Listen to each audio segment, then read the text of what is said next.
Endorphins are neuropeptides from the hypothalamus and pituitary gland. They cross the blood-brain barrier and head into the opioid receptors to block pain and create feelings of euphoria. And if anything I said resonates inside your head, then tune on in to the Endorphin Report. Welcome to the Endorphin Report. I'm Daniel. I'm Cynthia. This is a podcast where we talk about romantic movies and the endorphins that they bring us. When you say endorphins, you got a bit of a rundown in the theme song, but what do you really mean? You started using this word endorphins to me to describe what romantic movies do for you. Happy feelings. I guess it's just happy feelings, and they can just come sometimes from watching romance movies. So yeah, we are ex-housemates with no particular qualifications except that I'm Paul Saunders' brother, and we like to talk about movies with each other. But yeah, you have seen more romantic comedies than pretty much anyone I know. I don't like that title, but... Why not? Oh, I mean, it's not something I brag about, but we could just say I've watched them sometimes in my spare time and probably more during 2020. That was a good time for some fluff for your brain. And I also appreciate things more now. I saw this movie a few years ago, 2019. I thought it was sweet, thought it was like, it was nice. Then I watched it in 2021 now, and I had a whole nother level of escapism appreciation for it. Just somebody going to another country with beautiful views and beautiful scenery. It was a whole nother level of appreciation that I would never have cared that much about a couple of years ago. Right. But now it's not really available to us. Yeah. So, disclaimer, if you want to watch a silly, cheesy, light escapism rom-com, you can just stop here, watch it, and then later come back to this. But otherwise, if you just want us to go through the entire plot and you don't mind that, then you can continue with this. Yeah. Cynthia's watched it. I have not. This movie is called Falling in Love. That's in with two N's. And it's a 2019 Netflix movie starring Christina, Milian, and Adam Demos. Yeah, so how did you find this movie? Did it just algorithms find it for you? Netflix popped up and it was like, boom, this is a popcorn, sweet, decently budgeted movie. And I was like, I'm sold. So that's a win for recommendation algorithms. Yes. Oh, yes. I work on those, and so I'm happy to see when it actually connects people with stuff that they love. And they got your number, apparently. Oh, yeah. No, they did well with that. So, yeah, in this podcast, we talk about the plot, as you said, but then we also talk about some of the things to do with the romance. Like, I don't really care if it's a good or bad movie. I care about the romance, the nitty-gritty here. Like, the day after. What happens after they get together at the end of the movie? Will they make it as a couple? Yep. Who can do better? And then there's also ooh versus ew, which is wooing tactics, whether they make you go ooh or whether they make you go ew. That's gross. And then the endorphin report at the end. And then the endorphin report, the most important part. So, Cynthia, what happens in this movie? Let's get into the plot. So we have Gabriela Diaz, who is the heroine, and she's in San Francisco in a beautiful, spacious apartment on her little bike doing virtual reality, being a super city gal, and she goes to her big fancy looking job, and she tries to do a pitch on affordable green housing, and a bunch of just like obnoxious dudes who are her coworkers are like, whatever, do it next week. You know, we heard something Jake said that was funny. They're just douches. Then she's like, ugh, and she goes to dinner with her boyfriend. She's like, I had the worst day. I just need you to comfort me and give me some carbs. And he goes, I got that kale salad I thought you should do. And then a waiter comes and he goes, no bread. No. So we immediately hate him. Yeah, he's not long for this movie. Yeah, they just introduce him. He's attractive. He sucks. She then is like, by the way, I think what she wants to do is like rehab his closet or something like that so they could spend more time to, I don't know, something about moving in together or just being at each other's place more. And he's like, no. So he stinks. They've been together for 2.5 years, and he's obviously still commitment shy. Then her company ends up failing. So she's out of a job. She can't get a job anywhere. She's making all these phone calls. She really has no good leads. It's not looking good. So then she starts to talk to her boyfriend, Dean, and she's like, well, maybe if we move in together, I could then get investors, work from home, and create my own eco-friendly housing company. And he goes, whoa, whoa, whoa. I just need my own space, you know? I think we're great. Let's just stay great. And she's like, screw you. We're breaking up. Which, good. She should have broke up with him the moment he, like, declined bread. From the waiter. Like, that's just no. You don't change somebody's order for them. No. The bread bowl is one of the best things of a dinner place, so no. Yeah, exactly. Do not take my bread away from me. Then she gets a little drunk, and then she ends up seeing an ad for New Zealand Inn. They say, write an essay, submit an entrance fee, and you might win a New Zealand Inn. Win an inn. Yes, win an inn. She wakes up and saw that she won, and she's like, oh my God. So her plan is, she's like, I'm going to, like, put the inn in, start it, get some people to stay at it, and then I'll get the income from that, and then I will be able to fund my own company afterwards. So that's her plan. Seems like a lot of steps. A lot of steps. Does she have any hospitality experience? None. So, but she's just like, I'm a go-get-it girl. I can do this. Uh-huh. So she doesn't hire somebody to do this for her? No, she's going to go there, get it set up, then she's going to get it running, and then she's going to leave. All right. But she shows up like a good city gal wearing heels because that's something everybody seems to have to do in these movies. Right. So she's got her heels, she's got her suitcase, and then as she's like left off in the countryside by a bus, her suitcase like rolls away from her and it happens to go into the car of a very attractive man named Jake Taylor, who will be making many appearances in this. So they're not wasting any time. Rolling suitcase into the nearest hot man. He looks like he could be a contestant on The Bachelor. He is got some bulging arm veins because he's buff, which I've noticed a lot through it is his bulging veins through many scenes. Does that mean he just did a couple push-ups right before the shot? Right before the scene. He must have just before every time they do a scene, he must have gotten super pumped. And so he's kind of like, oh, you know, do you want me to give you a ride to town? She goes, no, I'm going to take a lift. He's like, that doesn't exist here. And she goes, you don't know me. And she basically tells him, like, I'm fine. I don't need you. And she, like, walks away. And he's like, okay. So then... wait a minute. What makes somebody like a bachelor look? He is a blonde guy with a lot of muscles who can be shirtless. And if he wants, he could look like a douche, but he also can look sweet. Either way. Yeah. He's very versatile. He can look douche or sweet.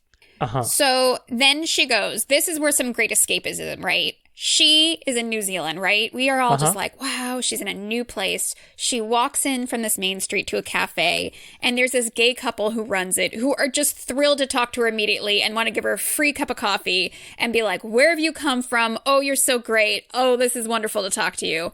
I mean, wouldn't that be nice? Just traveling now and walking in and everybody wants to talk to you in a cafe right now. It's like, oh my gosh. That's great. And they're like, oh, you know, good luck with the inn. And they give her a free coffee and like free pastry. And they're like, oh, honey, you come back, you know? This is a small town. You know? Yeah. Probably has some horrible history of a serial killer or something. I hear these stories about Australia murders. Don't ruin my beautiful town. This is the sweetest, happiest town with the nicest people ever. Okay. So she goes to this inn that she's very excited she wins. And it turns out it's a piece of crap and it's falling apart. So this is actually a scammo because the guy just wanted to get rid of it. So it is a scam. So there was one not nice guy in this town. So she is out $1,500 for plane tickets, at least. Yeah, she is. And literally everything breaks. She steps on a stair, it breaks. She steps on the bed, or she lies on the bed, it breaks. Everything breaks. Like, literally breaks. All the doors break off when she touches them. Everything breaks. This place really should be demolished. Overgrown, and then there's a goat named Gilbert, who makes many appearances throughout this. Then a woman from another inn, her name's Charlotte, I'll call her like B&B lady, she basically wanted to own this inn to like have a monopoly on the inns, because evidently this small town needs many inns. And so she wants to buy it, but Gabriella is like, no, I'm gonna work on this. Evidently, this house also comes with a massive like utility Jeep vehicle. So she gets to drive around the New Zealand countryside in this big old Jeep thing, which looks pretty fun. Yeah, this is pure escapism. This is pretty awesome. She goes around town to like the hardware store. Everyone's super nice. Everyone wants to talk to her. Everyone is so charmed by her. She keeps bumping into Jake all the time. So she's in the store and he's all like, oh, do you need help? And she's like, fluff off. Every time she comes by, he's like, oh, do you need help? Because she doesn't know anything about rehabbing or working on an old building. And she keeps walking and going, I need this. And they go, actually, you don't. And then she goes, you don't know me. And, you know. You know what people in other countries love? loud, bossy Americans who just Yes, got they there. love her. They think she's so delightful. Every time she walks into the cafe, they're like, oh, let us help you. Let me get you a coffee. Honey, what are you doing? Tell me your plans. Like, they just want to know all about her. Uh-huh. She talks to her ex, who still sucks, because he needs to get off the phone to talk to his facialist, so no redemption there. And then constantly Gilbert the goat is popping up when she tries to sleep at the inn. And, like, he's always like, "Meh," in her face. He pops up inside? He, like, pops up inside. How does he get in? Do they not lock doors? But he's always popping up inside the inn and, like, surprising her. So that's a frequent comedic thing they do. So she keeps bumping into Jake constantly in his bulging veins and then telling him she doesn't need his help. Uh-huh. And then she goes and visits the B&B lady's B&B, which looks like a horror B&B. It's got, like, a bunch of creepy dolls all over. And then when she's with her new best friend, Shelley, at the gardening store, she talks to her about Jake, who she bumps into again. He's also one of the best contractors on the entire North Island of New Zealand. Uh-huh. But he doesn't seem to be doing any of that work or contracted ever. He just seems to be constantly there available in case she needs help. Maybe put a tracker on her Jeep or something. Maybe. She learns from Shelley. She's like, well, why is he so eligible if he's single? Turns out he was with a girl for a very long time and she died. So that's his, like, sad story. He's afraid to take a chance on love since then, 3 years ago. He's afraid for love. Oh, wow. Yeah. Yeah, that's tough. Yeah. That happens a lot in these movies. So then she ends up going to the cafe again, who they are just thrilled to see her. And they're like, honey, get a glass of wine, but you need to share a table with someone. She goes, no problem. Guess who she's going to share a table with? Is it Jake? It is. It is. Everything kind of just happens to her automatically. Like, amazingly. she Everywhere makes she friends goes. automatically. Automatic she gets friends. a date automatically. Dated automatically. He just sits there. Yep. And they get food and wine, and he doesn't turn down the bread. He wants her to eat everything. And then she sneezes, and everybody freaks out because they're like, oh my God, do you have a cold? Are you okay? And she goes, no, I'm okay. And she sneezes a few times. She goes home, and then the next day she wakes up sneezing, and everybody comes into her house. Everybody is so worried about her sneezing. Jake, so everybody flocks to the sick person, which now is unimaginable. We'd be like, do not get close to that person. This is like day 3. She's on day 1.5. Literally, she sneezed once, and then the next day she woke up sneezing a little bit more. Shelley brings in the doctor. The doctor's there. The cafe owners come. Jake comes. Everybody brings tea and, like, checks her out, and she's just standing there like, oh, but I just have a little cold. And they're like, you need rest, and you need this, and Jake is going to fix your sink, and we're going to all take care of you because you're our family It takes now. a village to raise a arrogant American businesswoman. And I'll get infected. Everybody just rushed to that virus immediately. Yeah, that could be the start of a horror movie now if someone sneezes in a restaurant. I know. She's fine the next day. Don't worry. I know you were worried about her. So she goes to a fair and finds out that Jake is a volunteer firefighter chief as well. And he is in a very tight shirt. And she dunks him in one of those things where you throw to dunk somebody, where they sit in a chair and you throw the ball and they dunk. Uh-huh. She dunks him, so he gets all wet and moist and talks to her with his large muscles. Does his shirt stick to him and everything? Or does he have his shirt off? Oh, yes. Well, it was already actually incredibly tight before he went in the water. Okay. And then afterwards, it was just, Water did not help it. He just got to be like using his towel and just being like, ugh. And then she goes, you know what? I've realized it's okay for you to help me and be nice. Because of her experience of 9 people coming to visit her while she was sick. Yes, because of her over-intrusive experience of everybody caring. Uh-huh. Yeah, there's a flip side to that in a small town, I have to say. Oh, yeah, you're like, back the fuck off. I just sneezed once, dude. They decide to work on 50-50, where they were going to rehab the place and then sell it and then split the profits 50-50. And then they do some montage of working on it where everywhere he's like, you can keep and, redo this. And she goes, no, throw it out. Make it more modern. And he goes, no, this is antique. This is worth keeping. And you're like, how much money do you guys have? Like, this would be like $1 million on this place. But then they're having a good old time. They're demolishing some room or wall. And they find love letters in the wall. Oh, boy. It's true. It's true. Yes. They don't even say they're love letters. They literally look at the letters and she goes, love letters. And you're like, It could be taxes. Then that B&B lady ends up wanting to break Gabriella's plan of doing the in because she wants it. She ends up taking Gabriella's phone without her noticing, texting her ex-boyfriend and saying, come to New Zealand if you really care. So because she wants the boyfriend to come, swoop her back, and then she can have the in. Uh-huh. So FYI, Dean may be arriving any moment. He sounds like a Dean. Oh yeah, he's a douchey Dean butt. Yep. So then she is also doing some tasks with Jake, and it gets a little hot and heavy looking at each other where, like, they're grouting, and he's oh, let me put my hand on here, I'll show you, and then they're like, oh, you know. Grouting can be very sexual. Sexy grouting. They do little stares at each other. They do a little flirting with each other, a little banter about gray water recycling. Uh-huh. You know how it is. Sure, yeah. Who hasn't flirted about gray water recycling? Right? Then she thinks a snake fell on her, where it's actually a rope. And then he grabs her so she doesn't fall. And then she falls on top of him. They almost kiss, but then Gilbert the goat interrupts them. And then she gets up and walks away. And you're like, dude, you're that close to kissing. Who cares if the goat interrupted you? Just make out. Let the goat watch. That makes it better, in my opinion. I always like to have a goat nearby if possible. They just keep flirting instead. But so lots of like sweat with dirt stuck to the sweat. His mandatory. He has to take off his shirt because it's really hot out. And he looks like a friggin' Avenger. So she sees that and is like, oh my God. And then he puts on a shirt and they have a soulful talk. So, you know, muscles with brain. He's got the whole package. He's got the whole package. And he's a firefighter. And he's a firefighter. And he's a contractor. And he helps out people in the small town. I mean, my God. Then he's going to take her out. He's like, we're going to go out tomorrow. Because obviously my kiss failed with you earlier. And I got to lock this down is essentially what he is thinking. Yeah, bring the goat. So he literally takes her all around parts of New Zealand where they're just driving around and walking on a beach. And then he has a picnic on the beach. And she brings love letters, which they read to each other in a super cheesy way. Are they still technically like boss and contractor relationship at this point? No, they're being like super flirty. They're being super flirty. But get this. They have the love letters. They read to each other. And then they're all like, oh my God, did they get together?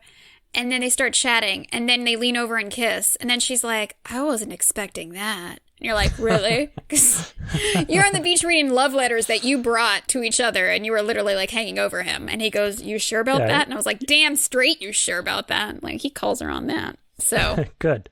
Come on, lady. Come on. Come on. It's probably been 4 hours of them in blissful happiness.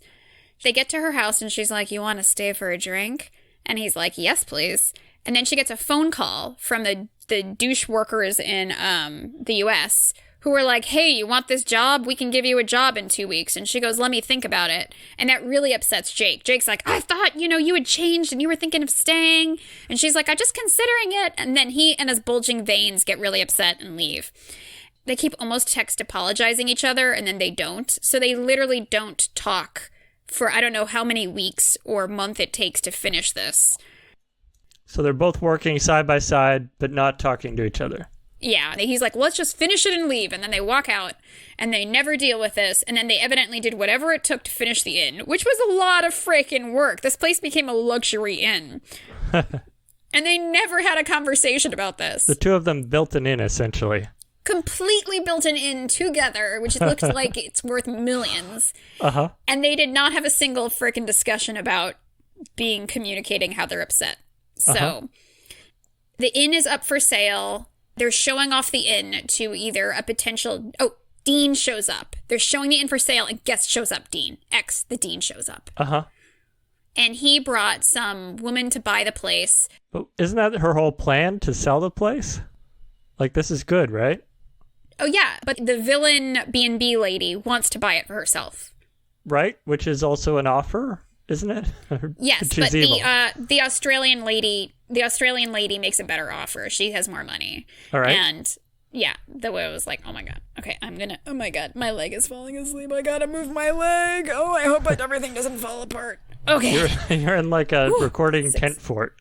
Okay. Oh, I'm feeling in my leg again. Okay. Is some of it actually resting on your head, or is it? No, it's not. Supported by chairs. Yeah, it's supported by chairs. That's how a fort works. A fort, otherwise I would just be a teepee. But this is a fort. A fort has four supports. I guess you can't call it a fort if it's just a towel over your head. Yeah, no, that's a teepee. That's not enough. This is a I don't think that's a teepee either. I think that's a hat. That's just a towel over my head, I guess. I appreciate the lengths you're going to get good sound. Thank you. They accept the offer for the lady because they can't communicate with each other. Jake and Gabriella cannot have a meaningful conversation. So they just accept the offer from the Aussie lady. But then there's a fire at the B&B of the other lady. The creepy B&B, there's a fire. And the B&B, and Jake runs in as a superhero and saves people. Then they go to sell the B&B, and Gabriella changes her mind. She goes, no, I am meant to stay here and run the inn. Which is a totally different thing than running an eco-friendly thing. It's like hospitality for running an inn. But she's like, no, I'm not going to sell this place after all. And then Jake, who wanted this the whole time, gets sulky still and walks away. What's he sulky about at this point? I don't know. They just cannot talk at all. Is he just a grumpy guy? I guess he was just like, we need a good finale. And it's not a good finale if I go, great. Because the conflict was about her leaving, wasn't it? Yes. And then he decides to stay, but he still is like, I feel things. Okay. So he shows up. She's at the inn. And she apologizes for making the decision without him. And then what happens? What happens? Okay, so he read the letters. And they made it work, this 1915 couple. So he decides to come back and be her handyman and husband?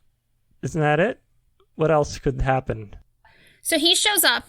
Dean falls into some sheep poo. Oh, she and Dean actually talk. And she goes, you're just not the one for me. And he goes, okay, good luck. And you're like, well, that was pretty easy to give up, Dean. You spent $1,500 to fly here and did all this stuff. And she goes, you're not for me. And he goes, you'll do great. And he walks away. Jake gives Gabriella his own love letter, which is a super cheesy letter about how he, promises to, I don't know, work alongside her at the inn, which is totally not the same as being a contractor. But they're going to run the inn together and be happy together, and then they make out. But don't worry, there's more. There is more. Okay, phew. What do you think happens to Gilbert, the goat? He's killed for a celebratory feast. Not exactly. On a spit roast. No. He turns out that he's a girl and he gives birth. Nope. He's actually the embodiment of Satan and tells her, wouldst thou like to live deliciously? Nope. Out of nowhere, another goat that looks like Gilbert but with a pink bow shows up. And they nuzzle. With a pink bow? With a pink bow so that you know it's a girl. Does the goat also have false eyelashes like in a Disney cartoon? I don't know what. Shelly gets a boyfriend. This woman gets with it. Gilbert hooks up. Everybody's happy. Great. It's all good. Sounds very heartwarming. Yeah. Okay, so segments now. Yeah, segments. Day after. Day after. Let's fast forward a little bit to opening day, maybe. So opening day of the inn. I think they're going to find that him being a contractor is a lot more lucrative than him helping her run the inn 50-50. So I don't think he's going to actually do that much work at the inn. He's much more financially sound to do other stuff. Uh-huh. But it's a small town in the middle of nowhere, isn't it? Yeah, how many people need to go there? I don't know. Who is their base? And, she literally knows nothing about the business. No, it seems a lot less exciting than her doing a bunch of environmentally, her doing projects, large-scale projects. It does not seem as exciting. What if she gets successful at it as far as, her design? Isn't that what she wants to do ultimately, is kind of spread it around? I guess she could still, show people her design and try to get them more built. So I guess she could expand on that. But yeah, she's going to have to do more than just run this in. And she and Jake really need to get some communication lessons together because they do not talk well. Okay, let's roll that into will they make it then? Yeah. Will they make it? I don't know, man. What was the miscommunication? The miscommunication was she thought about taking a job offer and it pissed him off and then he walked away. And then they never spoke about it for weeks. She just thought about doing something that he didn't want. She just thought about it and that pissed him off. So he's sort of a storming off kind of guy. Why does he walk off the second time? He was just like, oh, I have feelings, and he walked off. Maybe he had to go do some more push-ups, you know? He was like, I have to. My veins weren't pump bulging specific, like enough for me to talk to you about my feelings. I have to really be flexing well when we talk. Yeah, what about the first time she sees him not flexed? Not holding a hammer or with a wet t-shirt? I don't think with him running the inn, he's going to have as much muscles. Because, you know, all this evidently contracting work made him so huge. I don't know. It doesn't seem very romantic to just like be living at an inn where everybody's constantly there. Me. Should you be in a business with your partner? Probably not, especially in a new relationship. Yee. If you're just recently newly dating in the first couple months, you shouldn't have to make constant financial decisions together all the time. Yeah, so they co-own a lot of debt. This part is not as romantic. No, they're going to have to go to the beach a lot to make up for it. But how can they? They have to run an inn. One of them has to stay back for the inn. Like, maybe the gay couple at the cafe will also help out, because everybody wants to help out. Right. So, do they have chemistry? They seem like they're sweet and have some good banter sometimes. So, yeah, they're not bad. They're okay. They seem like they'd be nice to each other? They seem like they'd be nice to each other. They just need to friggin' communicate better. So, yeah. Right. So, hopefully work doesn't get too messy and stressful where she's yelling at him and she's like, we're not going to make the monthly end. And he's like, oh, my God. Who could do better? Who could do better? They both have their pros and cons. In the beginning, he can do better because she's really abrasive. But she is a female who is not grown up with, thus that may be very attractive to him. Yeah, he might not have a lot of options. And she doesn't have a lot of other options in this town, I'm guessing. She does not. There is no other one else with a six-pack. So they're all they have. So she can't really do better and live this life in New Zealand. In that small town in New Zealand, they cannot do better than each other. So yes. Didn't you live in Australia for a while? I lived in New Zealand for 6 months. Oh, yeah. Okay. Yeah. Did you find that as soon as you arrived, everybody was like so excited to meet you and you had best friends instantly? I think I didn't go to the right town. I guess I just went to too many other different larger towns. I should have gone to a smaller town. Were you tempted to open an inn yourself? I stayed at an inn. I cleaned toilets at a hostel, and that was not romantic. Yeah, there's going to be a lot of fixing and cleaning toilets for those two. Yeah, I saw a lot of attractive men. I did not find attractive, sexy men who wanted to know about my feelings. Uh-huh. So, yeah, that didn't happen. So she lucked out in that way. Yeah. So ooh versus ew. Yes. So what are the things that made you go ooh that he did? They're grouting. They're grouting together. Grouting. Yeah. Yes. You'd recommend this. Grouting, hand on hand, show me how you slide, you know. You don't think he was like, I will just do this myself? They're very slow. It's very surprising that they do this place in a few weeks. They just calmly grout slowly together. Don't they have 9 bathrooms to grout? They have, I know, they just slowly take their time. He even paints half of a stair, and then he goes, well, that's it for the day, and then he stops. He just leaves a fourth of a stair painted, and they're like, we'll just leave that to dry and walk away. Let's pick holiday tomorrow. Uh-huh. So, yeah. Okay, so grouting. So what grouting, else? saving her from falling. That's ooh, you know, they're like, ooh, good you know. reflexes. The good reflexes, and then she falls on top of him. Capable of holding a woman. Yes. Still don't know why they didn't follow through on that kiss. Like, dude, you're literally that close. Who cares if a goat made a noise? They'll friggin' make out. Maybe, yeah, he was traumatized by a goat in the past. He can't stay in the mood. How do you interact with somebody after that? You're like, oh yeah, we almost made out and we're obviously attracted. Let's just drink some water and hang out later. Like, what? That happens a lot in rom-coms where, yeah, they almost kiss, but then the moment is lost. I don't think it happens so much in real life. I think you can find I would some go pretext. for it. I would just be like, boom, you know? It's fine. No, if you saw how close their lips were, you would totally just be like, well, we already got that close. Go in for it now, you know? Like, there was like 5 millimeters between their lips. Yeah, that's not recommended by Fauci, by the way. It sounds like it was her idea to go to the beach with the love letters. That seems like a really romantic thing to do. Yeah, she brings it on. So then she's surprised when they start making out. I'm like, oh, please. Oh, please. You planned this out. You had a map. Yeah. You've got condoms in your purse. I do. Yeah. Okay, now, things that they did that were are not. Ewy. Ewy, yeah. Creepy Ew. or just like miscalibrated. Oh, well, everything her ex does is like, ew. So that's pretty easy, but that's pretty obvious. Uh-huh. He's very nice. So not much ew that I can think of. All right. The time has come. The endorphin report. Endorphin Cynthia. report. Report for us. This was a silly, fun escapism movie, but it does deliver on endorphins. It does. Uh-huh. So we got their almost kiss, endorphins. Uh-huh. Got some sprinkles there. Yep. We got them having banter, even them having little wastewater banter. Little sprinkles. When they agree to save it 50-50, he keeps like looking at her and being like, yeah, He's giving her eyes. He keeps like giving her looks like, yeah, we're going to be partners.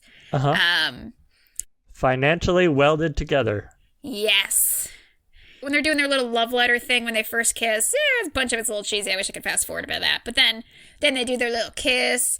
Somehow the last bit is not as endorphin-y because I was kind of just annoyed with them at the very end. So the last end I was not that impressed with. Like their kiss, I'm like, whatever. You guys are kind of a lot. But otherwise, throughout the rest of it, I thought there was some nice little endorphin sprinkles all throughout there. So that was nice. And also, it was just such a funny escapism. They got to be in New Zealand in a happy town, and everyone's all touching each other. It's great. Yeah. The idea of just casually meeting people in, like, businesses is very appealing to me right now. Everybody wants to be your best friend. It's so nice. Yeah. Like, I'd love to have a chat with the cafe owner or anything. I mean, I would be bad at it right now.